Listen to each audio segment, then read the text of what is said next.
एक गांव में मोहन नाम का किसान रहता था। इस दुनिया में वह बहुत गरीब था। उसके पास एक बहुत छोटा खेत था। उस छोटे से खेत में ही वह खेती करता था।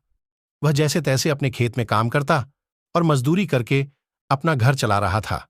एक दिन भयंकर गर्मी पड़ीडीएच रही थी। फिर भी किसान रोजाना की तरह ही खेत में काम कर रहा था। उसे बहुत पसीना हो रहा था। फिर भी वो खेत में हल चला रहा था। उस दौरान खेत में जुताई करते वक्त हल के नीचे से एक लकड़ी का बक्सा निकला। उस किसान ने धीरे से बक्से को निकाला। वह कुछ समझ नहीं पाया कि इस बक्से में क्या है। केवल उसने बक्से को उठाकर खेत के बाहर मेड़ पर रखा दिया। जो भी वस्तु उस बक्से में डाल रहे थे वह कई गुना हो रही थी। उसने दोपहर का भोजन किया और फिर हल चलाने लगा। जब शाम को घर आया तो बक्से को अपने साथ ले आया। आज वह किसान बहुत खुश था, क्योंकि उसे लग रहा था कि शायद अब उसकी गरीबी दूर हो सकती है। वह गरीब किसान एक धैर्य वाला व्यक्ति था। कभी भी उस बक्से से जरूरत से ज्यादा सामान नहीं लेता था। कुछ दिनों बाद उस बक्से के बारे में गांव के जमींदार को पता चला।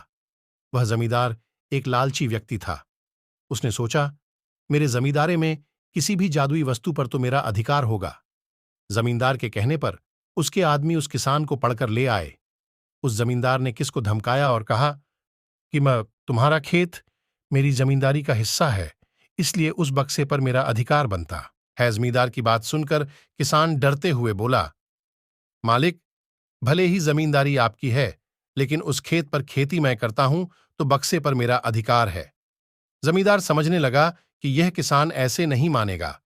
उसने किसान को धमकाया और उसके घर से बक्सा छीन लिया। किसान बेचारा रोता रह गया।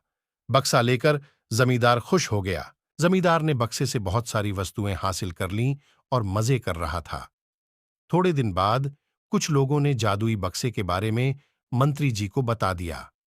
पहली बार तो मंत्री जी ने ध्यान नहीं दिया, लेकिन वापस कुछ दिनों बाद उन्होंने अपने एक आदमी को भेजकर बक्से की सच्चाई के बारे में पता करवाया। यदि तुम मुझे नहीं दोगे तो मैं तुम्हारी जमींदारी समाप्त करवा दूंगा।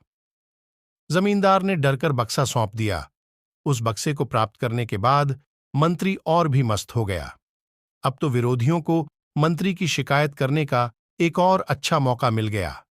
विरोधियों ने मंत्री की शिकायत के साथ साथ बक्से की बात भी राजा को बता दी।